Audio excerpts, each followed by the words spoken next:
Greetings, sovereigns, and welcome. Welcome to another helpful, informative, and always mind expanding podcast from the Sovereign Eats podcast. We have the lovely Ema Sequoia Bell with us from the House of Bell.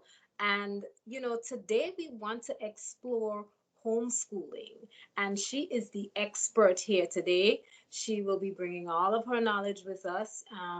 And this is in honor of just May, and May being, yes, it's a secular celebration, Mother's Days in May, but the one reason that we're doing all of this is to make sure when you go back and you look at our listen to our podcast and you look at our videos, I want you to see that there is, we have a large group of pieces of information that we pulled together from various mothers who are experts in their field, so that you can actually come back to that database and utilize it over and over and over again.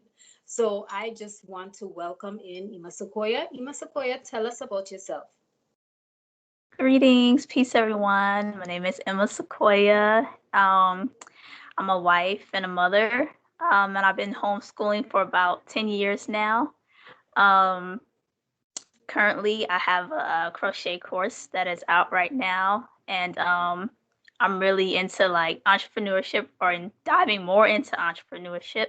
And yeah, so So tell me, how did you get started um, in terms of homeschooling, right? And making sure that education and edification begins at home, and isn't doesn't just begin at home and then it's siphoned off to the public school system or a private school or even a charter. You are manning the education piece at home. What inspired that move?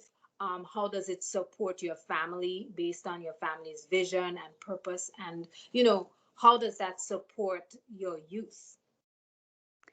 yeah.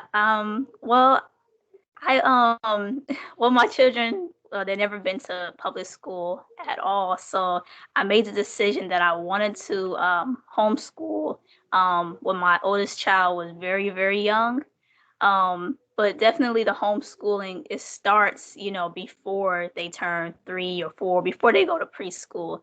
So I was always teaching my son like how to read and things like that. So that's why he's 10 years old. And that's why I always say I've been homeschooling for 10 years, because as soon as they're born, that's when the education starts. And what inspired my family to go the homeschool route is because we just began to do like some research and things like that, and we came to the conclusion that a lot of the children, they don't learn like about their history and things like that. They don't learn about who they are, as a people. And so we really wanted to homeschool so that they can learn that as their first you know educational foundation, that they learn exactly like who they are, where they come from, as opposed to just learning the story of, you were a slave and that's the first thing you learn about your history. So that was the main reason, and just being able to have full control over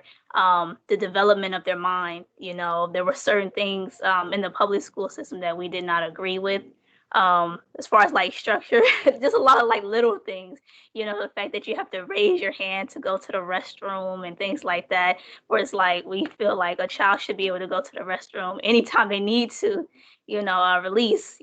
So there's just little things like that. And we just feel like we want to have control over this aspect. So those are some of the main reasons why we chose to go the homeschool route. Right. So later on, I'll ask you a little bit because I know there's a lot of pushback from some, because I was an educator for many years in the public school system, and I loved every minute of it because I got to infuse a whole lot into their curriculum, and I liked doing it. Kind of get an opportunity to kick the door in. But when it comes to socialization and emotional interaction and learning emotional cues and so on. I know there's always that argument. I hear it all the time because I would literally argue with other educators and colleagues about the value of homeschooling. Because even though I Yeah. was a school educator, I still understood the value and still understand the value of homeschooling and how imperative it is, especially if you're nation building and you're really focusing on community building, right? Very important. Um, what would you say and how do you balance that social aspect and social dialogue, conversation, emotional intelligence, and building that social environment or that social understanding, social intelligence within your youth while being homeschooled? Yeah, that's such an important question, and it's a question that a lot of people talk about when they've questioned, our decision to homeschool as well. Like, well, how are they going to meet friends? How are they going to socialize and things like that? And definitely that aspect is really, really important. And we do believe in community, that is really important. And it's just more responsibility on the parents to create that community that they want their children to be a part of and be involved in. um, I'll say one of the ways that we deal with it is definitely putting the children into different programs and opening them up to experiences where they can meet other children and meet other teachers so they can get a different perspective, outside of just their parents. So that's really important. And also, you get to cater to the homeschool, the homeschooling, experience, for your children. So, like, if my oldest son, he's interested in martial arts, then he can go in that avenue and meet friends and meet different people in that, scenario. And then my youngest, he's interested in like building cars. Okay, so he'll go, the engineering route, learning about coding and things like that. And he'll meet, other little, because they have like programs with children, as young as 5, learning how to code and things like that. So getting them involved in different programs like that is a way that I look at, they can meet people and meet friends and socialize. And as well as also, this is where like the holistic aspect comes into play. Because I had it, written down. There's so many different elements to health, like physical, emotional, social. There's so many different aspects. And when it comes to like the social element, you also have to look at like, okay, the parents' lifestyle as well. What type of friends do they have? What does their social life look like? What are they doing in the community? And then so you look at things holistically, and so whatever the parents is doing, the children will fall into, that environment as well. And they also will meet the parents, social circle and the children that's in that circle as well. So it's definitely, it's holistic, definitely that social aspect is definitely important. And one of the things with like going to public school, sometimes there's so many different cultures. So the children are exposed to so many different ways of living, and sometimes they come back with ID. You're like, where'd you get that from? And they're like, oh, this child told me. Like, you're like, oh man, like, okay. So now we're gonna have to sit down and talk about that. And so we don't have to deal with that as much. But there are some instances like when we go to the park and things like that, they'll pick up something and I have to have a conversation with them, about how it's different from our culture and things like that. Not to convince them that our way of living is the best or anything like that, but just to educate them like, okay, well, that's another person's culture, they do different things, and just to educate them, not sway them, because I do want them to come to their own conclusions with things. So hopefully that answers the question. Of course it does. Of course it does. You are so right. A lot of my experiences, I am an adult and I have been flabbergasted, baffled, and also put into silence by just observing some of the mixing or the variety of cultures that you're exposed to when you sit in a classroom, right? And there's so many minds in front of you, not just cultural differences that become the big issue, but the varying differences in capacity, like intellectual capacity, comprehension. And this is not a apply to any student because there are varying types of intelligences, right? There's musical intelligence, spatial awareness, linguistic versus, what is considered scientific. So there's so many differences. And I know it might be easier for you to actually work with youth at home, because you have less. You're not looking at 30, you know, pairs of eyes staring back at you, and you have 15 different variations in levels and potential and so on. You know, how does that work to your advantage? And how does it work to the advantage of your youth, right? Meaning, I'm sure they have areas and niches that they really want to explore. As you said, one wants to probably go into engineering. How do you balance that, so that you could give them the full experience of exploring their interests, at home? Um, Well, I kind of like set aside time to focus on, each child. So this is where like the holistic aspect comes in once again, because sometimes, well, not sometimes, but all the time, like the relationship that I have with each child is different. So when I'm engaging with one child, like I'll focus on that child's interest, just like if you're like meeting a friend. So I will talk about the things that he like, and I'll just listen and have a conversation with him, see what it is that he likes and what he likes to talk about. And then, we'll go on a journey together. So he may come to a question like, "Oh, I wonder about this." And I'm like, "Okay, there's a lesson." Okay, so lesson, then we'll go to the computer. It's like, okay, let's go look this up. And while he's over there exploring and looking up and trying to find an answer to that question, I'll go to little one, to my youngest son or middle child, and see what it is that he's doing and have a conversation with him. And he'll talk to me about something different, like, "Oh, well, look at all these cars I painted. Can I paint some more cars?" And this and that. So it's like, okay, you're interested in cars, and like, okay, what else you want to do? And sometimes he's like, "I don't know what I want to do." So that's when it's like, okay, we have to explore more education. I have to expose him to more information because he doesn't know what to do. So then that's my cue to like, okay, broaden his mind and broaden my mind as well. Like sometimes I don't know, like I'm not versed or, in every single subject. So there's some things that I don't know. So I really like advocate for like, parents that want to homeschool, don't get discouraged, because you're not a teacher or you don't have the education, but just look at it as like, okay, life is a learning experience. So if you don't know something, you go on a learning journey with that child and you learn together, as opposed to saying, okay, I can't teach you this because I don't know. It's like, no, learn together because you're learning something new and he will be learning something. Your child will be learning something new. So that's kind of how I balance it. Um, you know.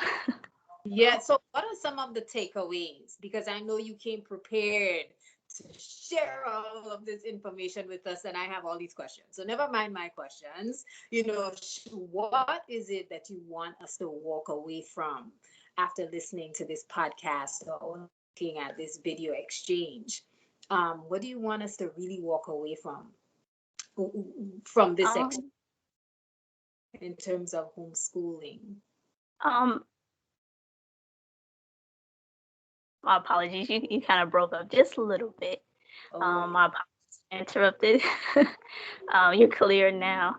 But I would say one of the biggest takeaways I would say is have a goal.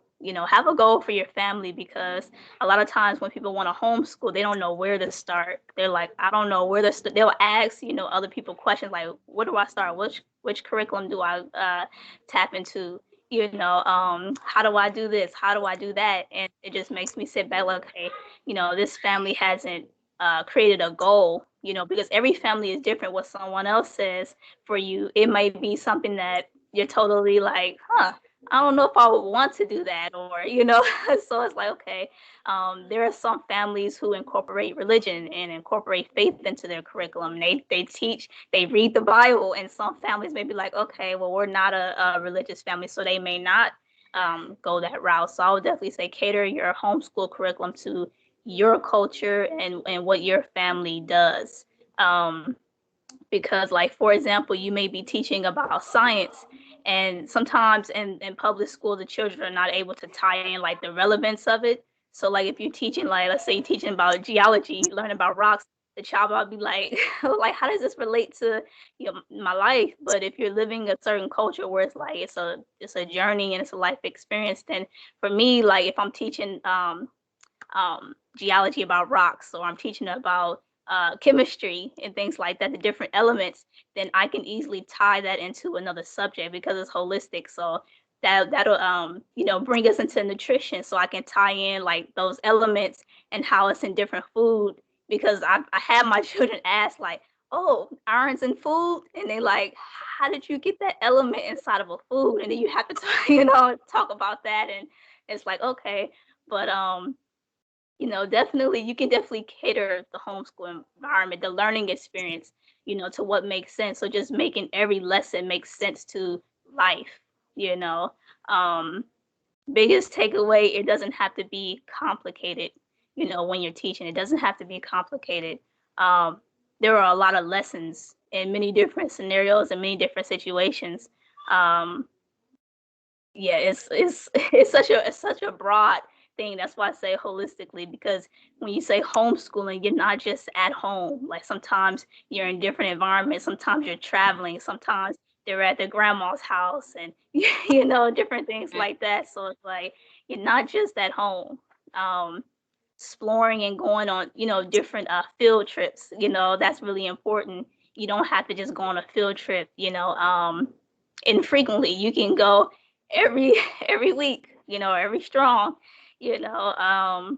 So yeah, definitely having a goal for why you're homeschooling. Many mothers and many parents, they have different reasons for why they choose to homeschool. Some people just don't like what's going on and they pull their child out. Some people, children develop like learning disabilities, and sometimes I've heard parents say like, okay, they didn't agree with how the child was being treated or what they've been diagnosed with, and so they'll pull the child out and say, well, I'm going to homeschool. Or the child's having behavioral issues and they pull the child out of public school. So, if they have those type of, reasons, then maybe they will cater their homeschool curriculum to like, okay, we're going to focus on the emotional development aspect. We're going to, learn about the child's feelings and emotions, and we're going to, cater our homeschool curriculum to that.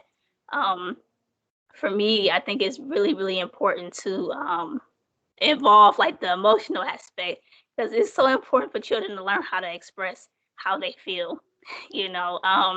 And also the parents developing that connection with their children, that's so so important. Like it's okay to open up to your child and say, okay, I'm feeling like this today, and they get to ask you questions like, oh, well, why are you feeling that way? Or they get to use what it is that you're teaching them on you. So it is about establishing those relationships as well with the children. It's not separate. Like you go over there, you learn, and I'm over here, So that's another big takeaway as well. Um, Focus on the child. Don't ever, push them away. Like when they have questions and be like, okay, I don't have time for that, or I'm not interested. Always show an interest in what they're interested in. If you don't have time, always let them know that we'll come back to it.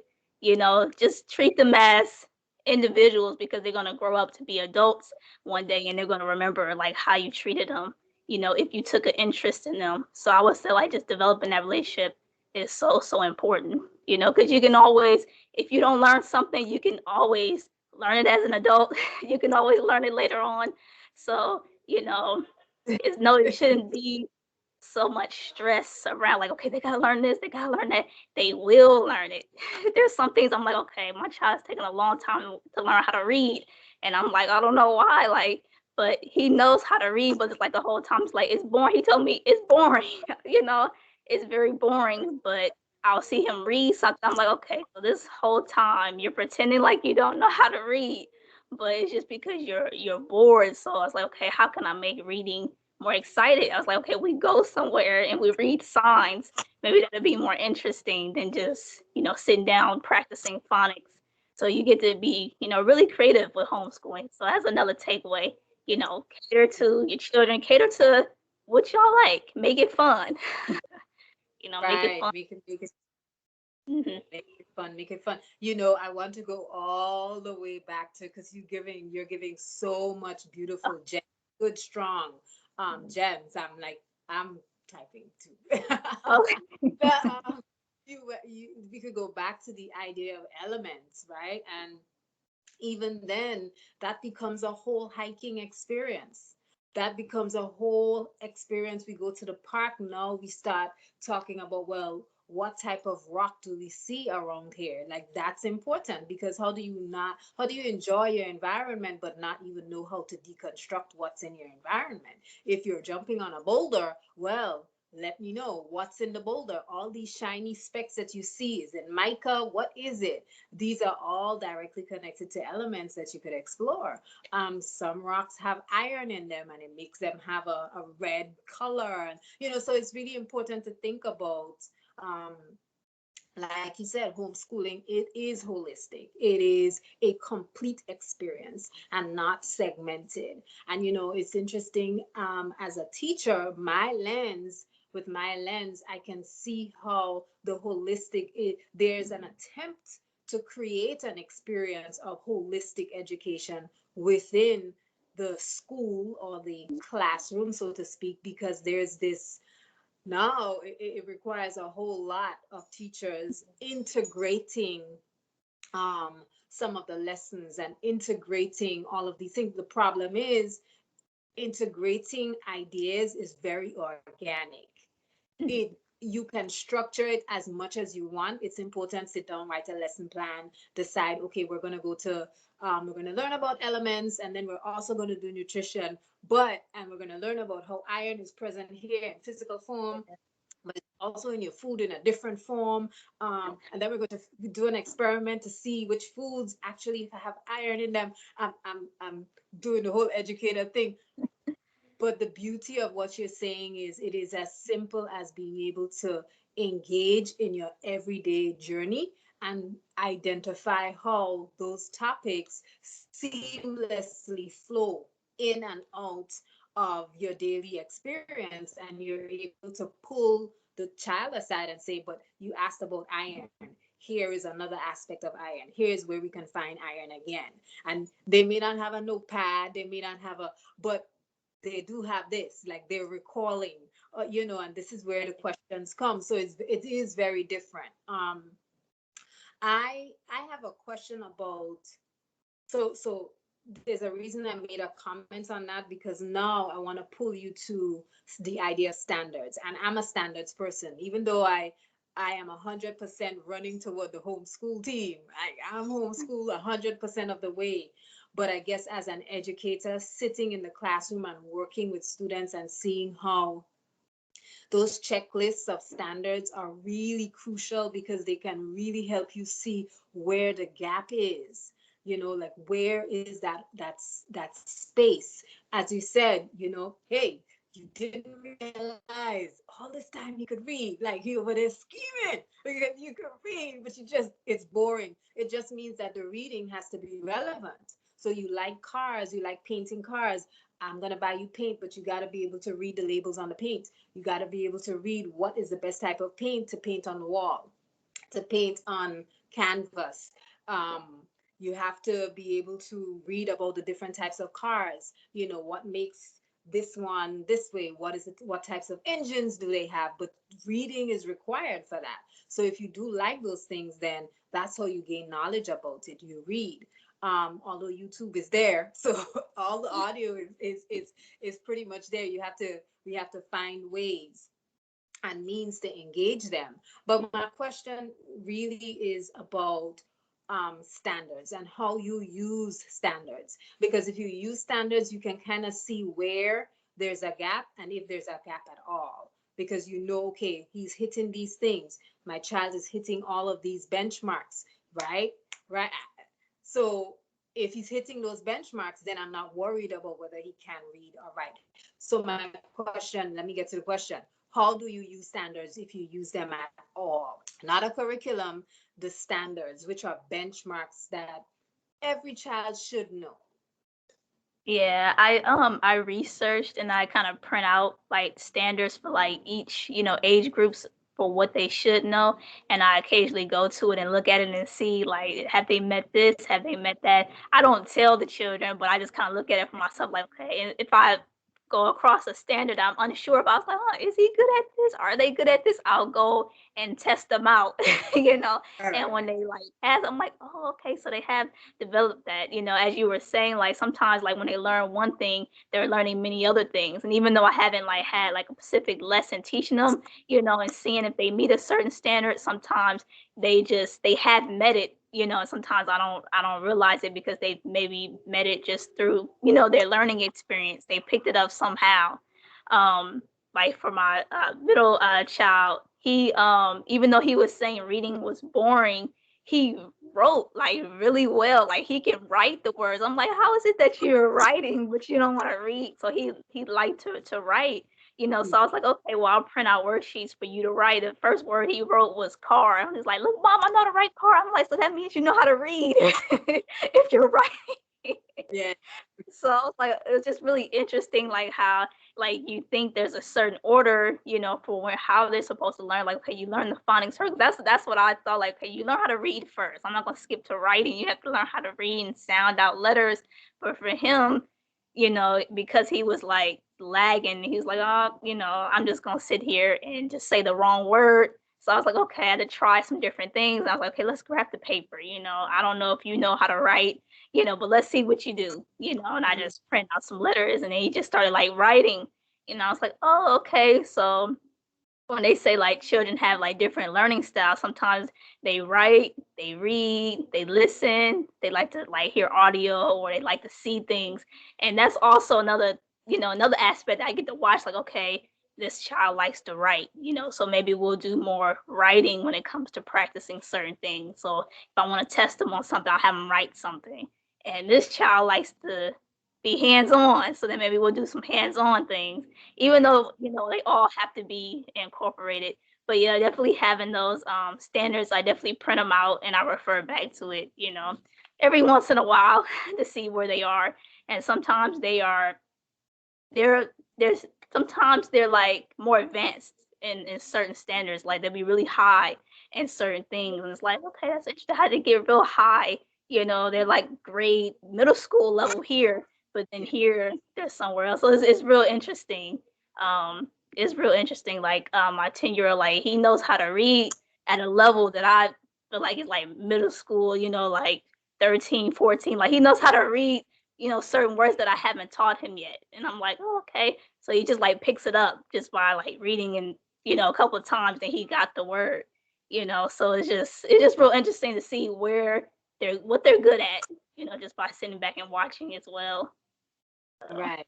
And charging him because I remember the, for the audience, we were engaged in a workshop and her youth was reading and he actually edited something that he was reading on the screen in the moment. I don't know if you helped him. I don't think it was that. And I was like, oh, as an educator, that's he's augmenting the sentence so it is correct before he even reads it out loud, right? That's a level of processing and comprehension that is an advanced skill. So I saw that, I was like, oh, okay. That was really good. That was really, really good. So how do you use when you use that standard, you take a glimpse at it, you see they're not meeting the standard but they're meeting these. How do you What are the tactics? Because the strategy is that they must function at or above these standards for you. But what are the tactics that you employ now to ensure that they're meeting or they get to meet and master the standards that you find they there are gaps in? mhm. Well, I'll just study like or see where they're struggling at. Like for example, like my oldest son, like even though he's reading, sometimes he doesn't comprehend, you know, what he's reading. And then when it comes to like, you know, speaking a main idea, you know, I'm like, okay, he has difficulty like summarizing stories and what it is that he's talking about. So I'll go, I have different websites that I go to and they have like different subject categories, and I get to print out like different worksheets that he can work on. So I'll go in and go to reading comprehension and print out, okay, we need to work on main ideas, and I'll print that out and I'll sit there and see like, okay, yep, this is the correct worksheet because now I see where he's struggling. He's like, oh, I'm having a hard time. I'm like, okay, yes, here we found, this is what you need to practice, So I'll go and yeah, I have different websites I go to. I'll print out different worksheets and so he can practice more. They can practice. So that's Mhm. the tactic that I use. More practice. More practice. Have you tried? And I asked because I noticed my students enjoy doing mini videos. A matter of fact, when we said you all get to create your own play drama and do videos, the cameras came out and everybody was just like absolutely going crazy to do work that they abhorred before. So this may help, but a wonderful tactic might be also to give him the opportunity to record himself summarizing those stories because well some children those who enjoy video and camera and working because it's really it's not about the activity for them it's really about working the camera that's what it's about. Oh my goodness. This is so good. To what the end, I want you to share, if you would like, some of the resources that you use toward the end. You don't have to do it now. But it seems as if you are quite resourceful in pulling, on various documents and so on. Do you find yourself having to spend money in order to gather resources, or do you predominantly utilize resources that are free? I predominantly or dominantly use resources that are free. Cause yeah, like you need a lot of resources when homeschooling, like pencils, crayons, cause they go missing for whatever reason. So if I can spend less on curriculum, then that's the route that I go. I don't know what happens to them, but they just go. I'm like, what? I just bought some pens. What happened to all of them? So yeah, free is definitely the way that I go. I found a lot of like free, resources as far as like printing out worksheets. So I do have like my top two favorites that I go to all the time. Um, but there are some times where I do want to invest, funds in maybe like a specific program that I want them to take or, things like that. But dominantly free resources. So predominantly free resources. Not, and I say that because I don't want to tell you how much money I have spent on, digital resources. But the beautiful thing is I have all of them, and I can use them whenever I need to, and I've shared them so many times. So that's the good thing about that. Um, Early on, there's just so much to talk about. It is 4:01, so we're going to wrap up soon. For those of you who are listening, yes, I just gave a time a time check because we can talk and talk about homeschooling and education for so long. Early on, you mentioned, and I wanted to get back to it, setting a goal or setting goals. And I want to ask, because we're both part of Anu, and Anu really identifies that families must have missions in place. So if there's a family mission, right, speaking to all families, not just Anu families, all families who embrace the idea of having a coat of arms, having something that is a representation of your whole family and what they do and how they function in their community, right? And a mission is in place. How do you suggest a mother would go about making or developing goals? Will those goals be separate from the mission, or should those goals incorporate the major aspects of the mission? Those goals definitely incorporate the mission. Um, it's yeah, it's definitely all tied in together. So like the mission is more broad, like okay, this is what needs to happen, and then I come in as the person like, okay, do they need to learn this? So now I figure out like the tactics and how exactly they're going to, achieve like certain goals based off the main goal. So yeah, it's definitely all in, you Tied know, in. yeah. Yes, yes. Okay. And for those parents or mothers specifically, because mothers are, that's our domain, right? That's the domain of the woman. For those who may not have a mission, right? What would you say they should use as their guiding force or that guiding idea in order to create goals? Because you say create goals, but maybe some parents are new, some mothers are new to homeschooling specifically, and they're not sure what to do, or how to create these goals for their youth. What would you say they should use to initiate the process? Yeah, in that case, it's difficult to for like if you're a single parent. That's why when it comes to whole school homeschooling, I really look at the holistic aspect. You need all components, in order to get the best out of the experience. Um, because often in my experience, a lot of times the parents that are single are the ones that have a difficult time coming up with those goals, whereas that when there's a complete cipher, a complete family, they're like on it. They're like, we do this, we do that, and they're the ones like telling, helping the other people, like, okay, you can do this and you can do that. So I noticed like a pattern, with that. But if you don't have any goals, I would say maybe work on completing that cipher so that you can have that mission for your entire family. um, because having that direction, from the masculine principle is really, really important, or else you're not going to know, like, what you're doing it for in the long run. It's just going to be you're just going to be reacting to situations and trying to figure out the problems as they come, as opposed to being able to sit back and come up with a broad, plan. But I would definitely say utilize your resources.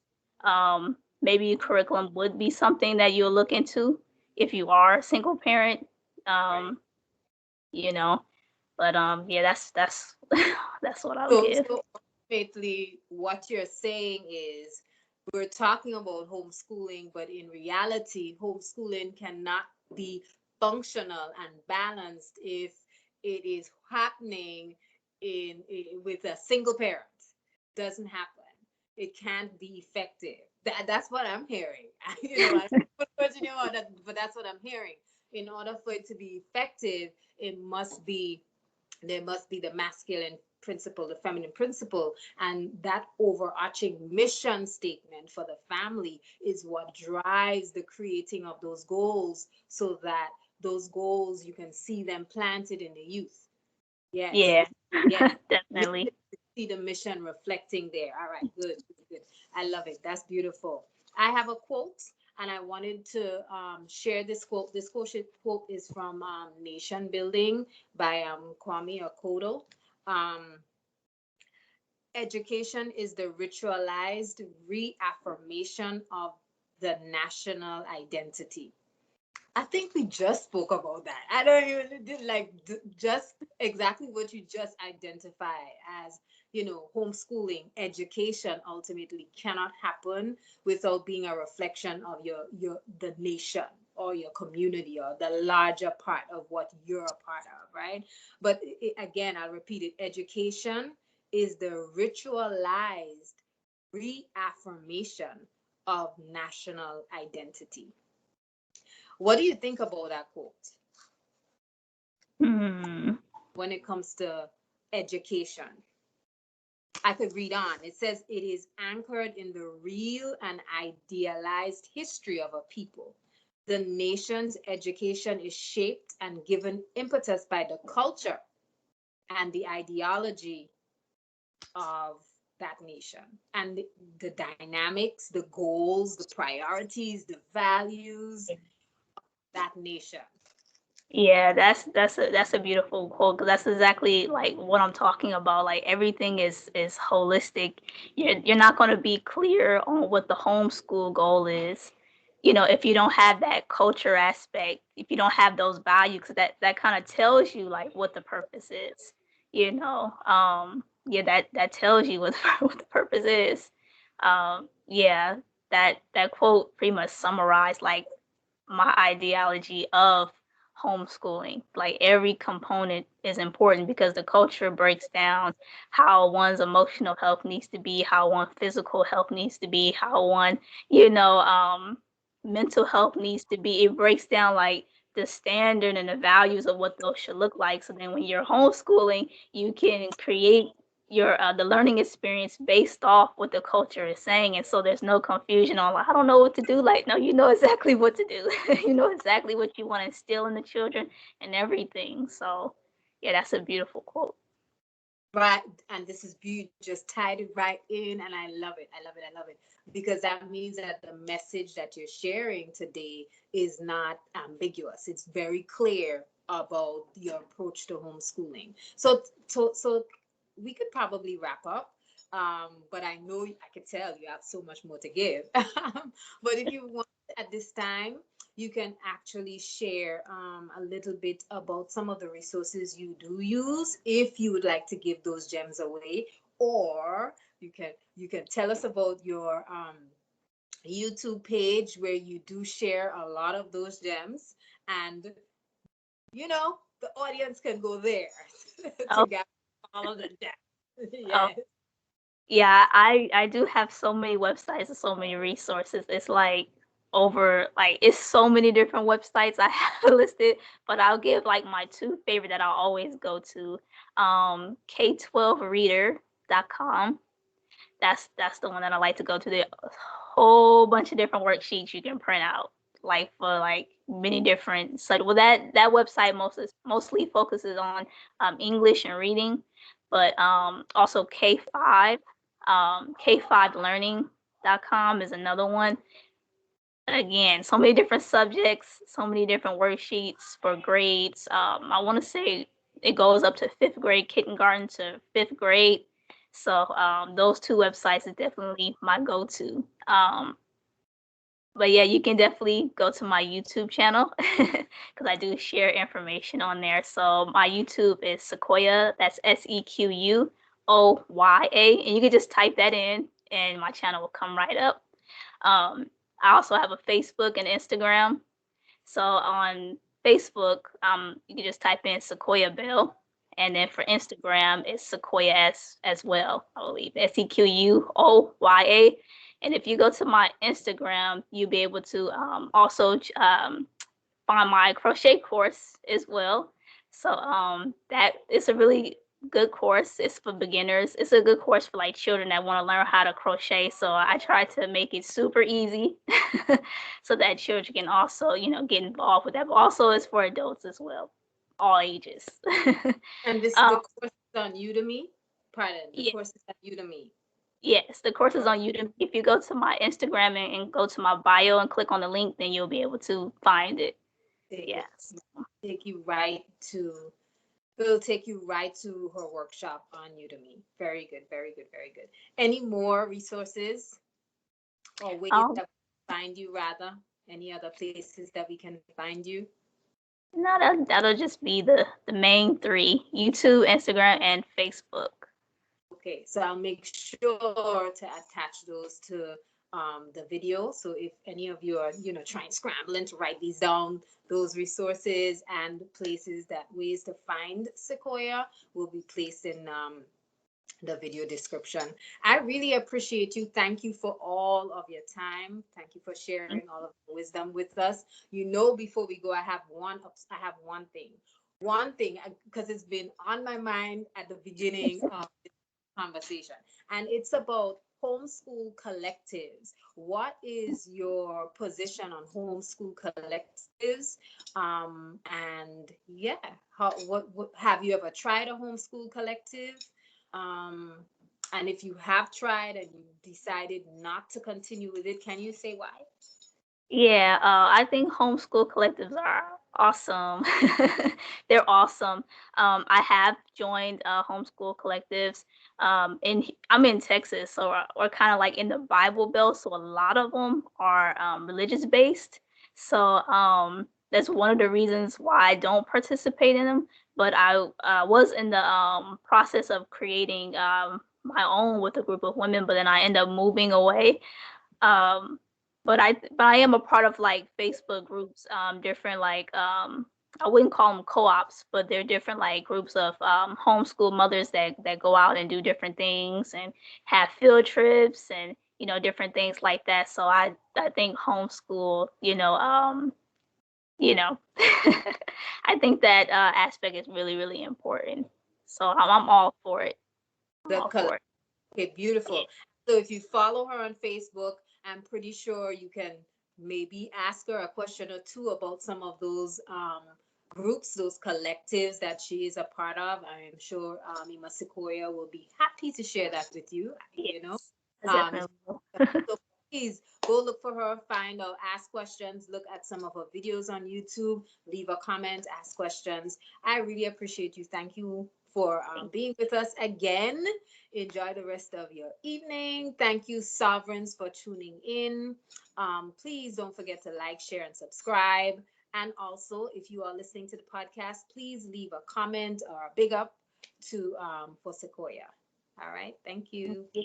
Peace, everyone.